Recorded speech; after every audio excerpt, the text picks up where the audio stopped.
For hire will not be seen tonight and will return next week. The flags are at half-staff tonight here in the nation's capital and across the country. And this is why. The picture is now etched in our minds, but still horrifying. The disastrous end of the 25th shuttle mission. The sudden death of 7 astronauts, 5 men and 2 women, including the first teacher in space. Americans once again reaching for the stars, and this time, the first time, not making it. That is why the nation's flags are at half-staff tonight.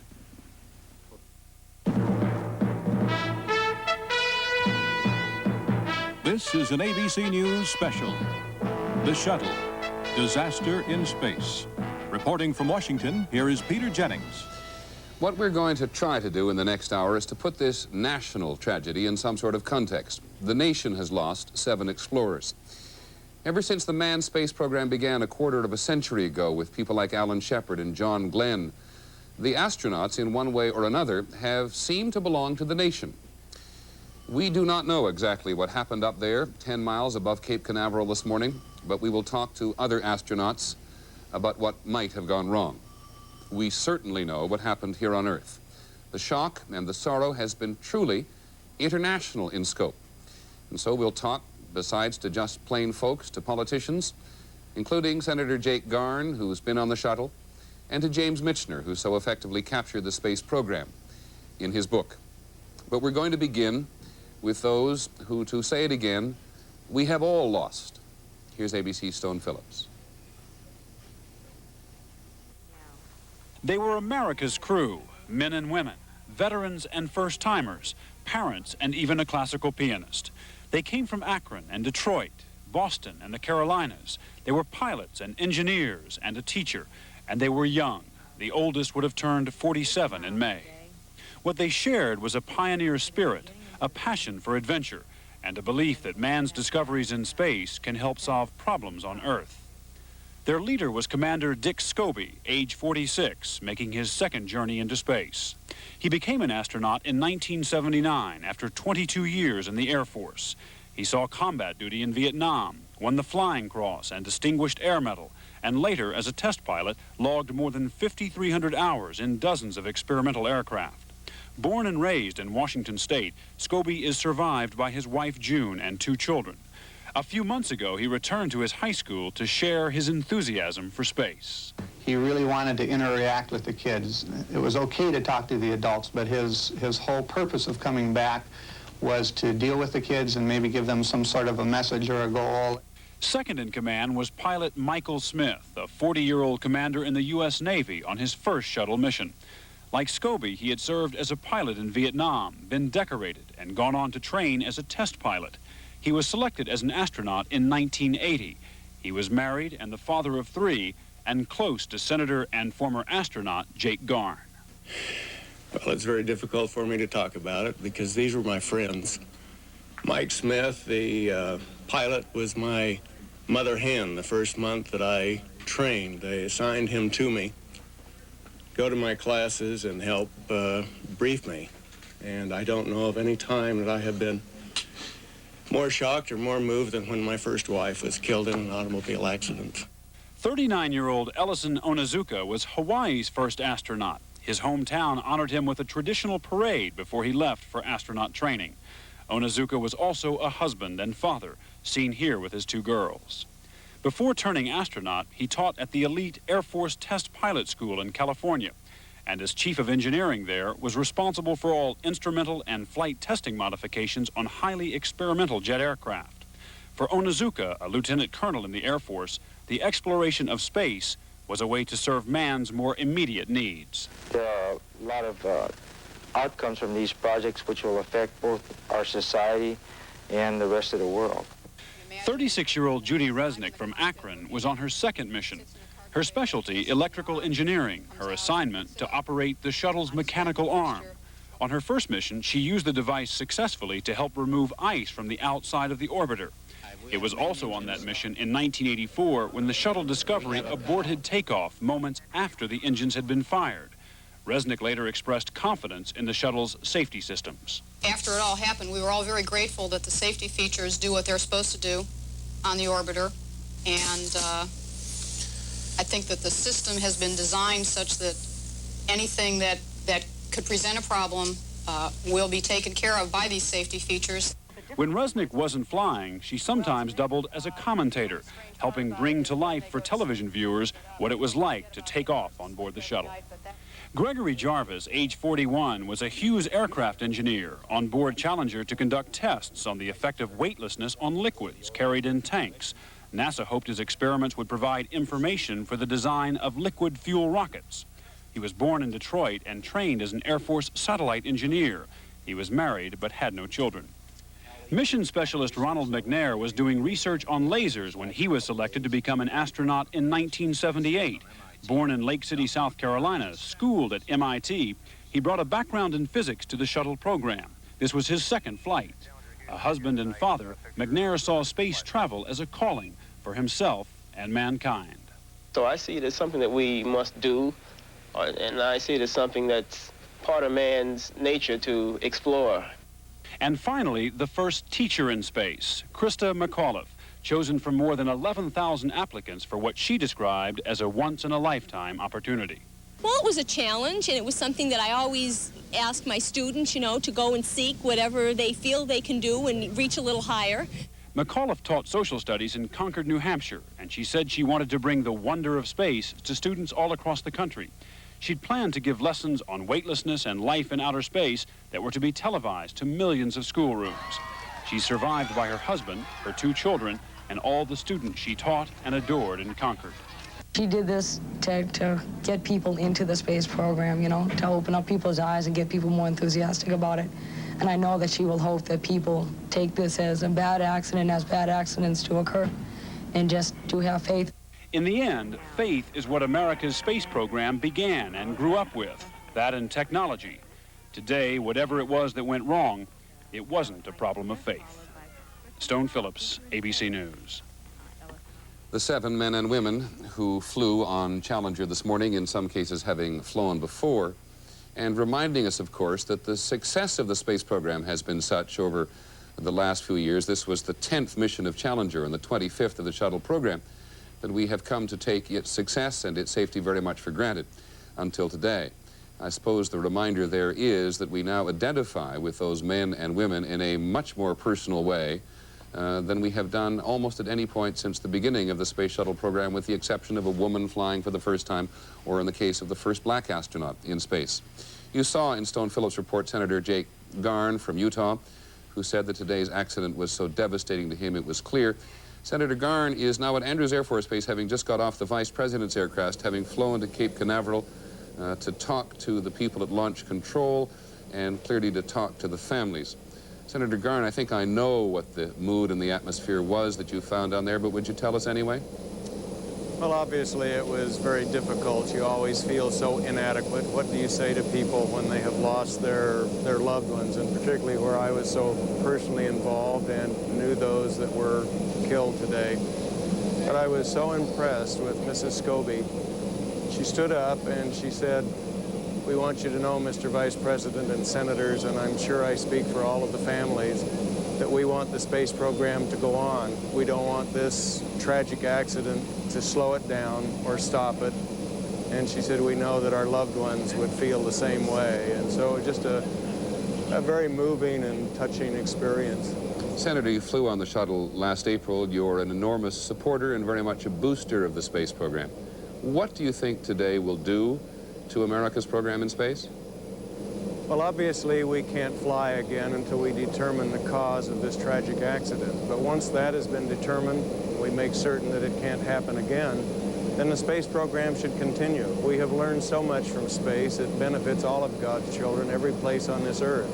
The basic research and development that goes on is so valuable to us, and that must continue. And I think we need to look at the fact that we flew 56 manned space missions, a remarkable safety record for this tragic accident today. So I hope that my colleagues will be smart enough to recognize the values of spaceflight, listen to Mrs. Scobie, and have the space program continue. Senator, we have been thinking today about why this has been such a shock to the nation. Why do you think? Probably because the space program has been so successful. John Glenn was with me today, and from his very first orbital flight, we have not lost a single American in space. And that is a remarkable record, and I suppose too many people have taken it for granted. They haven't realized that we are still in the infancy of space flight, that we still have a great deal further to go, just as in the beginning of general aviation after the Wright brothers. And so I guess they just expected never to have an accident. We just continue going on with our magnificent success record. And Senator, there has been today the inevitable mini debate, I think we can say, about the value of man in space versus the value of sheer technology in space. Why should man go into space so constantly? Why should man have explored the West? Why should the man have crossed oceans? There is a balance that we need in space. We have the Uranus mission out. We've done a lot of unmanned space programs. But you look at what man has been able to accomplish. You look at the work that has been done in space.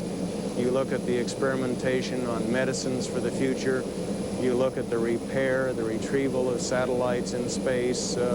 Man can do a great deal that machines can't do, and so you need a balance of the two. And we have had that, and that balance should continue, using robotics and using man. Senator, I know this has been an extremely difficult day for you. I do have one last question. We were immensely frustrated waiting for NASA's briefing today and getting as little as we did. Do you think NASA will reach some kind of conclusion fairly quickly based on the data they have? I would not expect a quick conclusion to this. There is so much information. There are hundreds of channels of telemetering data that comes back that has to be analyzed. They'll have to appoint a commission to study this. And I don't think they want any quick fixes. They want to know what happened and why and how to fix it. And that is the important thing, not speed in making that determination, to make sure we make a sound determination and sound recommendations.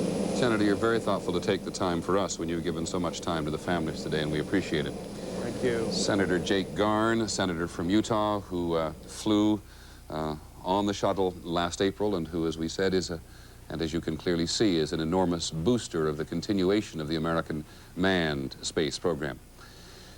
The senator raises the question of safety and delay. Back in 1967, when the astronauts Grissom, White, and Chaffee died when their spacecraft caught fire on the ground, it took 22 months before the space program was resumed, which will give you some indication of how long we might now have to wait before the manned space program, the shuttle program, continues. Challenger today had flown for just a little over a minute. When it left Cape Canaveral after something of a delay, it was a little after 11:30 in the morning. Let us go back now to recall that moment which much of the nation saw live and much of the nation shared in.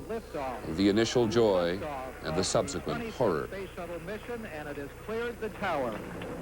Control program. Roger, roll, Challenger. As you can see on your screens there, it was 11:39 in the morning Eastern Standard Time after yet another delay, and Challenger's had a number of them, as has had Columbia. But it looked so perfect against the blue Atlantic sky as the rollover came. Engines beginning throttling down now at 94%. And those big additional booster rockets in the main engine rocketed Challenger towards its orbit, 65% shortly. roughly approaching 2,000 miles an hour. Engines at 65%, 3 engines running normally, 3 good fuel cells. There will be a phrase here that we shall all long remember. Listen to Mission Control, tell them what to do. 257 feet per second. Altitude 4.3 nautical miles, downrange distance 3 nautical miles.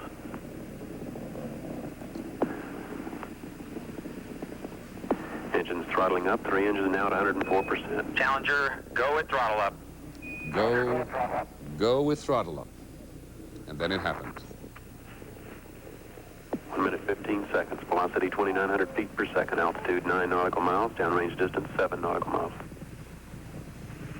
And it occurred with such lightning speed as one of the booster rockets flies randomly off into space, and we look at it again in slow motion, that you may have noticed that the control commander, the launch control voice that we've become so familiar with on launches, was simply reading his telemetry, his information coming back, and was not aware, as so many people were when they saw it, even though they didn't understand it in space. Lynn Scher, who covers space for us on a full-time basis. Lynn, can you pick up from your base in California and tell us now what we're seeing? Well, Peter, we've just gotten past, obviously, the critical moment. This is the fireball. This is the catastrophic explosion engulfing the Challenger and the solid rockets. And I think in just a moment, you will see the what we think there on the lower right of your screen appears to be Challenger's nose emerging from that big cloud, then falling into the ocean, our last view of Challenger. We have examined these tapes so many times, Peter, that we think we can at least try to pinpoint the sequence. At the right of your screen now, the solid rocket booster fizzling off into nowhere. Nowhere to go. It is controlled before launch, and it's meant, of course, to be attached to the shuttle and to the tank and to take them into orbit. But with that premature explosion, it has nowhere to go, and it's off into the ocean. And if I'm not mistaken, the next few frames will show us the crazy spinning of the two solid rocket boosters forming kind of an awkward Y-shaped as they each go off in kind of a cockeyed direction, obviously not where they're meant to be going at all. It looked to us when we have screened this tape before that the first flame appeared in between the external tank and the orbiter. Now that's the plume on the left. That's a little bit of the gas fuel for the fire, just the liquid hydrogen and oxygen burning off. There is where we thought we saw the first sign of flame. Actually, I think it was a little bit before this. Maybe we can go back and find that. In any event, this is the flame that is now going to ride up the external tank in between the tank and the orbiter, both of them extremely thin-skinned on purpose for weight reasons. They're not meant to withstand this kind of explosion, and obviously when that liquid hydrogen and oxygen gets near that kind of heat, boom, it just went in an instant. And no one I have talked to here on Earth believes that it happened in any more time than just an instant. The astronauts, the shuttle, simply did not have a chance. And in other words, to not put too fine a point on it, they didn't know it hit them. Absolutely not. I know that you and everybody were talking very hopefully for a while that perhaps those parachutes indicated they had gotten out. There really does not appear to be any way. That shuttle is simply not designed for that kind of explosion. Now, of course, the problem is what really happened. We can look at the sequence. We can pinpoint where we see the flames. What NASA has to do is figure out why. Peter, we've been talking to a number of people. There are a number of theories, all of them speculation.